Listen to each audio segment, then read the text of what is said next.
এবার বাজি উল্টে দিল আয়ুষ। হ্যাঁ বন্ধুরা, ভিডিও তো লাইক দিয়ে দেখতে থাকুন। যেই মুহূর্তে কিনা সন্ধে হয়ে যাওয়া মাত্রই যখন আয়ুষ রিসেপশনে পার্টির জন্য তৈরি হয়ে যায়, ঠিক সেই মুহূর্তে ঈশান বলতে থাকে যে হ্যাঁ রে ভাইরা, কুসুমকে গিয়ে তুই একবারও দেখে এসেছিস যে কুসুমকে ওই বদমাইশ দেবলীনা কীরকম সাজিয়েছে? কারণ আমার তো কোনোভাবেই ওই মেয়েটার উপরে বিশ্বাস হয় না।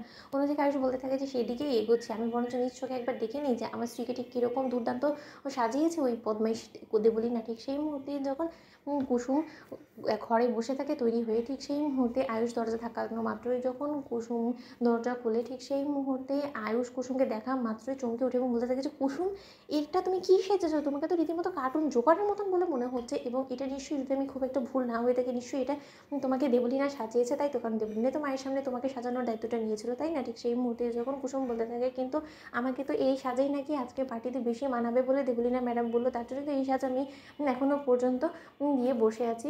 আচ্ছা ছোটো সাহেব, আমাকে কি কোনোভাবেই ভালো দেখতে লাগছে না? আপনি বলুন না। ঠিক যদিও আমার কাছে আয়নার সামনে দেখা মাত্র আমার নিজের কাছেই বেশি লাগছিলো। ঠিক সেই মুহূর্তে আয়ুষ বলতে থাকে যে তোমাকে রীতিমতো জঘন্য লাগছে, এবং এইটা যদি একবার মা দেখতে পেয়ে যায় এবং গোটা পার্টির মধ্যে লোক হাসাহাসি হয়, তাহলে তুমি বুঝতেই পারছো যে মা তোমার উপরে কতটা ক্ষিপ্ত হবে।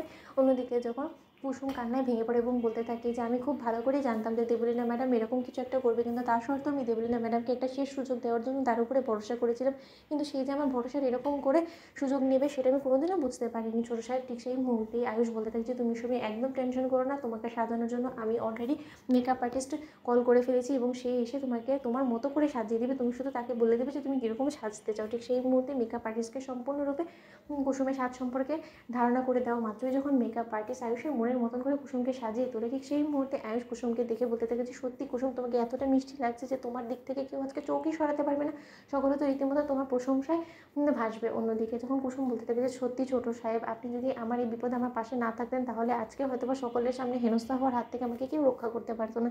অন্যদিকে ঈশান বলতে থাকে যে আরে জাদুকর, তুমি কি মনে করছো সবসময় তুমি জাদুকর আমাদেরকে বিপদের হাত থেকে বাঁচাবে, কিন্তু তার বিনিময়ে আমরা তোমাকে কোনো রকম কোনো বিপদের হাত থেকে কোনোভাবেই বাঁচাতে পারবো না? সেটা কী করে হতে পারে? তোমার সঙ্গে থাকতে থাকতে আমরাও জাদুঘর হয়ে গেছি, জানো তো? ঠিক সেই মুহূর্তে যখন দেবলীনা নিজে মেয়ে সেই ঈশানের ছোটো কাকিমণিকে বলতে থাকে যে কাকিমণি, ওই কুসুমকে জোকার সাজিয়ে এসেছে। কিছুক্ষণের মধ্যেই যখন আয়ুষের হাতে হাত রেখে যখন সেই জোকারটা নেমে আসবে না, তখন যখন কিনা ইন্দ্রাণী গাঙ্গুলি অ্যানাউন্সমেন্ট করবে না যে তার বড় পুত্রবধূ, গাঙ্গুলি বাড়ির বড় পুত্রবধূ নেমে আসছে, এবং যখন কিনা সকলে দেখতে পাবে যে ও সংসেজে এসেছে, তখন যে কী মজার মুহূর্তটা তৈরি হবে সেটা দেখার জন্য আমার জাস্ট আর তর্স হয়েছে না, জানো তো? ঠিক সেই মুহূর্তে ঈশানের ছোটো কাকিমণি বলতে থাকে যে সে আর বলতে, আমারও তো সেই সময় থেকে আমি অপেক্ষা করে বসে আছি যে কখন সেই মুহূর্তটা আসবে, কখন আমি সেই কুসুমকে সকলের সামনে অপদস্থ হওয়া অবস্থায় দেখবো এবং দিদির নাকটা কাটা যাবে। কারণ দিদি বড্ড বেশি অহংকার করে না তার ছেলেকে নিয়ে, তার অহংকার গোমর ভেঙে দেবে। তো বন্ধুরা, লাইক কমেন্ট শেয়ার করে সাবস্ক্রাইব করতে ভুলো না।